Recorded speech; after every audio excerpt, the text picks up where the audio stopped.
కంచిపురం అనే చిన్న గ్రామంలో ఒక పెద్ద మర్రి చెట్టు ఉండేది. ఆ చెట్టు గ్రామం బయట పాత రోడ్డు పక్కన ఉండేది. రాత్రిపూట ఆ చెట్టు దగ్గర్నుంచి విచిత్రమైన శబ్దాలు వస్తాయని గ్రామస్తులు నమ్మేవారు. అందుకే పిల్లలందరికీ సాయంత్రం తర్వాత ఆ చెట్టు దగ్గరికి వెళ్లకూడదు అని పెద్దలు గట్టిగా చెప్పేవారు. ఆ గ్రామంలో అర్జున్ అనే 6వ తరగతి చదివే బాలుడుండేవాడు.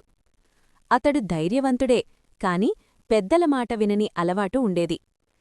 ఇవన్నీ భయపెట్టడానికి చెప్పే కథలే అని పెద్దల మాటలను అర్జున్ నవ్వుతూ తేలికగా తీసుకునేవాడు. ఒకరోజు సాయంత్రం అర్జున్ స్నేహితులతో ఆడుకుని ఆలస్యంగా ఇంటికి వస్తున్నాడు. చీకటి పడిపోయింది.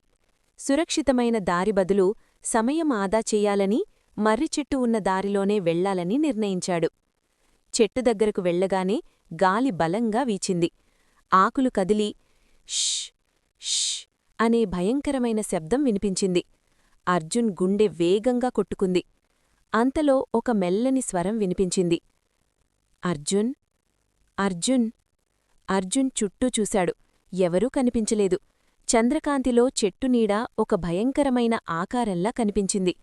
మళ్ళీ ఆ స్వరం గట్టిగా వినిపించింది. పెద్దలమాట విను, వెనక్కి వెళ్ళిపో. భయంతో అర్జున్ పరిగెత్తాలని ప్రయత్నించాడు, కాని కాళ్ళు కదల్లేదు.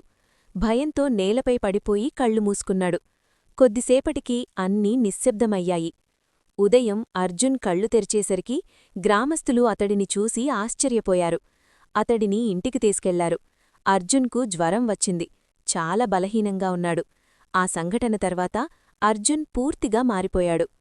పెద్దల మాటను ఎప్పుడూ గౌరవంగా వినేవాడు. రాత్రి బయట తిరగడు.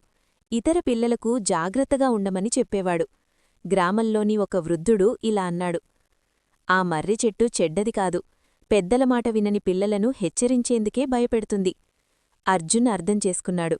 ఆ భయం ఒక శిక్ష కాదు, ఒక పాఠం. నీతి: పెద్దల సలహా మనలను ప్రమాదాల నుంచి కాపాడుతుంది.